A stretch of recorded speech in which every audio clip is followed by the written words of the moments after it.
রাজধানীর শ্যামলীর centre for kidney disease and urology CKD হাসপাতালে চাঁদা দাবির ঘটনায় সাবেক যুবদল নেতা মঈনুদ্দিন মঈনকে গ্রেপ্তার করেছে র্যাপিড অ্যাকশন ব্যাটালিয়ন র্যাব।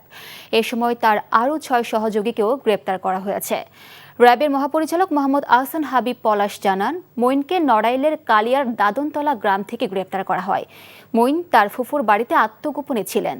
তাকে ঢাকায় আনা হচ্ছে, পরে শেরেবাংলা নগর থানায় হস্তান্তর করা হবে মঈনকে।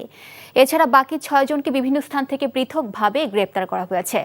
গত ১১ এপ্রিল সিকেডি হাসপাতালের ওটি ইনচার্জ আবু হানিফ বাদী হয়ে শেরেবাংলা নগর থানায় সাবেক যুবদল নেতা মঈনুদ্দিন মঈনকে ১ নম্বর আসামি করে একটি চাঁদাবাজির মামলা দায়ের করেন। মামলার এজাহারে বলা হয়, মঈন ও তার সহযোগীরা বেশ কিছুদিন ধরে ৫ লাখ টাকা চাঁদা দাবি করে আসছিলেন। চাঁদা দিতে না চাইলে আসামিরা ভয়ভীতি ও হুমকি প্রদান করেন।